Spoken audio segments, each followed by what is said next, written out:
les bons conseils du bricolage et fini la galère. Pour faire votre moteur à mouvement perpétuel, il vous faudra un ventilateur de PC. Donc impératif de prendre un ventilateur 12 volts avec, vous voyez, 7 hélices. Vous prenez 7 rondelles métalliques de taille identique et vous allez prendre des aimants de disque dur. Pour commencer, nous allons venir coller les rondelles métalliques sur l'extérieur des pales. Voyez? Donc il faut absolument, pour éviter de créer un déséquilibre, les coller uniformément. C'est-à-dire que sur la pale, quand vous l'avez collé à cette position, sur les autres pales, il vous faut absolument les coller au même endroit. C'est-à-dire que vous n'allez pas coller une rondelle ici, puis une autre à l'extérieur de la pale ou à l'intérieur. Si elle est au milieu de la pale, toutes les rondelles doivent se trouver au milieu de la pale. Vous prenez un pistolet à colle, que vous aurez fait chauffer au préalable, une petite noix de colle, et vous allez venir, comme je vous l'ai dit, coller votre rondelle. Et vous faites l'opération sur toutes les pales. Donc un petit peu de colle. Arrangez-vous pour pareil, hein, la colle que vous mettez soit uniforme. Pour pas de créer, on va dire, déséquilibre. Après, ça risque de faire un contrepoids.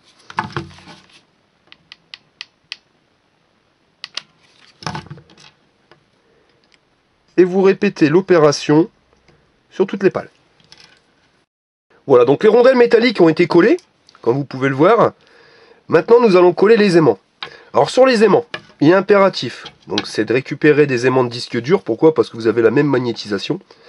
D'en récupérer donc 3 entiers et un quatrième que vous auriez coupé en deux. Vous voyez?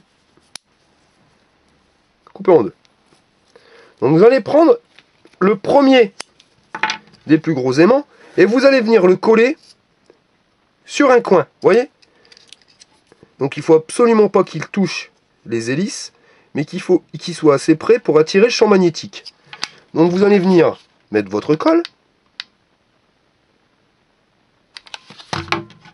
et appliquer votre premier aimant comme ceci sur le ventilateur. Donc veillez bien à ce que ça ne touche pas, hein. Vous voyez, on commence déjà à voir le mouvement. Ensuite, comme vous pouvez l'observer, c'est pour ça qu'il est impératif d'avoir des ventilateurs à 7 pales, vous allez voir que les pales sont décalées par rapport au coin. Et bien ça va nous servir. Vous allez reprendre un deuxième aimant complet. Vous allez combler de colle dans le deuxième coin. Et vous allez poser votre aimant à l'identique. Vous voyez, on le fait juste dépasser un petit peu. Ça ne touche pas. Là, on commence à voir qu'il manque pas grand chose pour que ça se lance. Donc les deux aimants sont collés, nous allons coller le troisième. Et vous allez voir que quand on commence, vous voyez, quand on commence déjà à remettre 3 aimants, on commence déjà à voir l'effet, on va dire, de mouvement.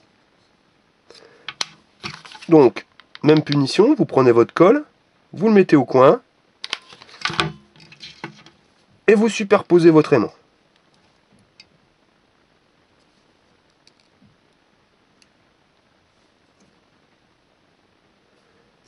Voilà. Il ne nous restera plus qu'à mettre le dernier aimant. Alors le dernier, c'est le plus délicat à positionner. Je vais vous faire voir. Donc le plus délicat des aimants, ça va être le quatrième, donc le demi-aimant.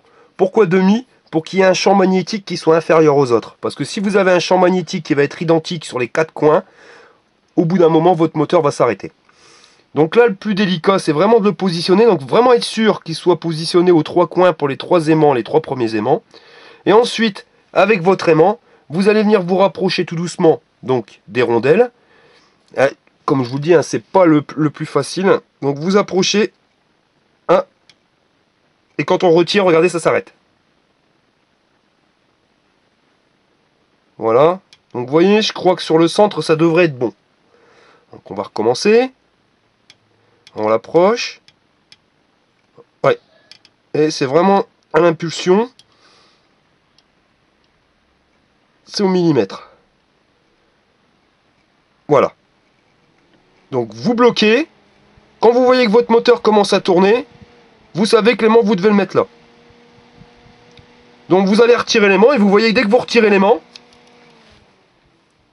bah, le moteur va avoir tendance à s'arrêter. Alors, je vais venir coller l'aimant. Donc vous positionnez. Voilà. Et ça devrait marcher. Voilà. Donc bien le positionner. Et voici, vous voyez, votre moteur perpétuel est maintenant créé. Voilà, donc votre moteur tourne. Vous allez le poser sur la table pour être sûr que vos aimants sont bien réglés, parce qu'il y arrive, hein, je ne vais pas vous mentir, sur ce tuto, j'ai dû recommencer 4 fois au niveau des aimants, parce qu'il suffit juste qu'il y ait un des aimants qui soit pas bien positionné et votre moteur va prendre du retard et va finir par s'arrêter. Donc vous faites le test, vous le posez. Désolé pour le petit bruit de vibration, mais vraiment il faut regarder. Hein. Ouais, c'est bon, ça fonctionne. Donc une fois que vous avez calé les aimants sur votre ventilateur, il vous restera plus qu'à exploiter, on va dire, le courant qui sort de la fiche. Parce que c'est l'effet inverse, c'est-à-dire que si votre moteur tourne, bah, il crée du courant, il devient un générateur. Un moteur où vous injectez du courant, il tourne, c'est un moteur. Quand ce moteur tourne, mais qu'il n'a pas de courant, c'est lui qui va créer son propre champ magnétique et qui va créer le courant. Il devient un générateur. Donc pour convertir en 220, parce que n'oubliez pas que on a utilisé un transformateur de 12 volts, enfin un moteur de 12 volts, il va nous falloir un transformateur de 12 volts. À savoir, comme il y a des pertes, moi je préfère utiliser, donc je sais pas si vous voyez hein, sur la vidéo, c'est un transformateur 9 volts, mais impératif, un assez puissant, donc là vous voyez 12 volts ampères, ce qui quand même permet d'avoir une bonne patate. Et en alternatif, c'est impératif. Avant toute chose, avant de le raccorder, là vous avez la prise 220. Donc logiquement vous mettez la prise 220 dans votre réseau, donc dans votre prise électrique, et vous allez convertir du 220 volts en 12 volts de sortie. Enfin, là en l'occurrence 9 volts. Là on va faire l'inverse, c'est-à-dire qu'on va injecter du 12 volts dans le secondaire du transfo, et donc en primaire il va nous sortir tout simplement du 220. Donc avant toute chose, le primaire qui ici va devenir le secondaire, vous allez le couper. Vous coupez le fil. Voilà. Vous allez le dénuder. Faites impérativement ça avant de raccorder votre transformateur. Sinon vous allez vous prendre une châtaigne, il va être sous tension, vous allez vous prendre du 220. Hein. Vous prenez, vous dénudez les fils.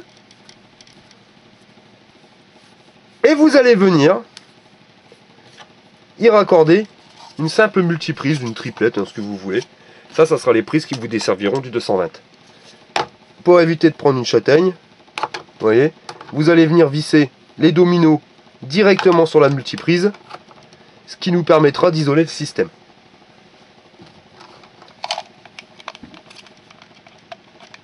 Donc avec un tournevis,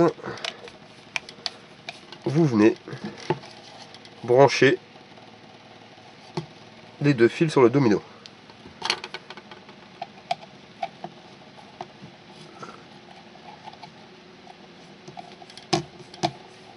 Nous allons nous occuper du primaire. Donc vous allez prendre la sortie, vous allez couper le fil, venir le dénuder.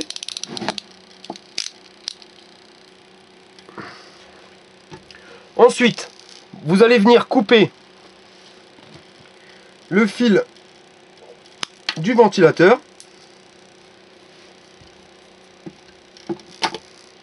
On va essayer de récupérer, de couper directement la gaine. Vous allez couper le fil jaune. Pour l'expérience, on aura besoin uniquement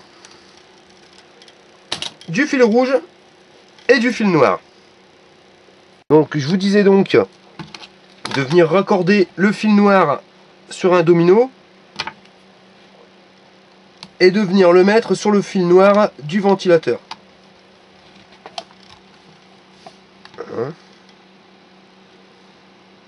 Par contre, n'oubliez pas, il est vraiment impératif d'avoir branché à la sortie du 220